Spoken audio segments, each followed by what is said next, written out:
Assalamualaikum warahmatullahi wabarakatuh. Kembali lagi di kanal Resensi Institute. Kali ini saya akan meresensi sebuah buku yang berjudul Kisah Nabi Isa alaihissalam. Oke, langsung saja kita mulai pada ceritanya. Maryam adalah seorang wanita yang solehah. Ia sangat rajin beribadah. Siang malam tak pernah terlewatkan untuk beribadah. Saat Maryam berada di Baitul Maqdis, malaikat Jibril datang dan berkata, "Wahai Maryam, engkau adalah wanita pilihan.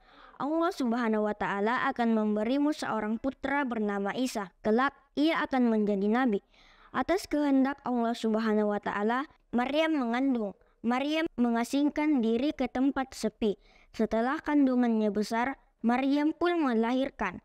Malaikat Jibril datang untuk menghibur Maryam. Malaikat Jibril berseru, "Wahai Maryam, jangan bersedih. Di bawahmu ada sebuah anak sungai dan pohon kurma untuk makan dan minummu."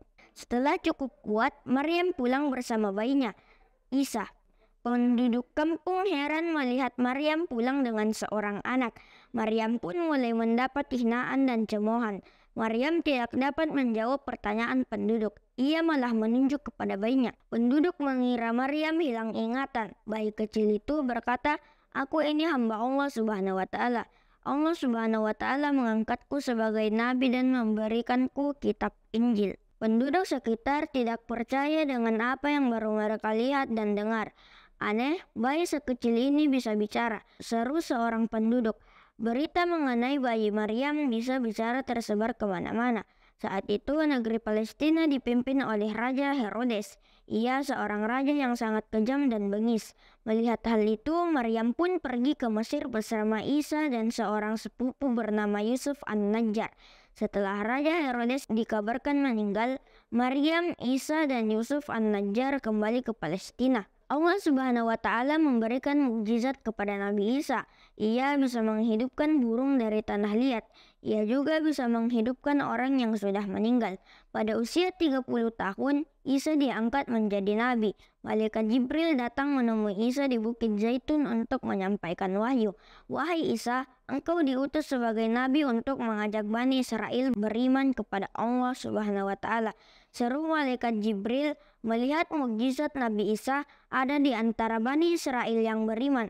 Ada juga yang tetap kafir. Ia harus diasingkan. Tak seorang pun boleh mendekatinya, kata para pendeta Bani Israel.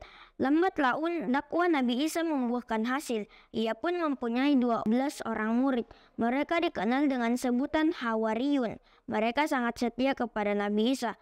Para pendeta dan pemuka Bani Israel marah melihat kemajuan dakwah Nabi Isa. Mereka menyebar fitnah bahwa Isa dan pengikutnya akan menggulingkan kekuasaan raja.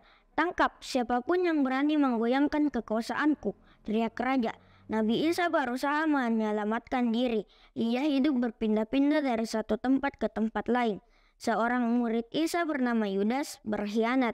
Ia membocorkan persembunyian Isa. Kemudian pasukan kerajaan segera mengepung tempat persembunyian Isa.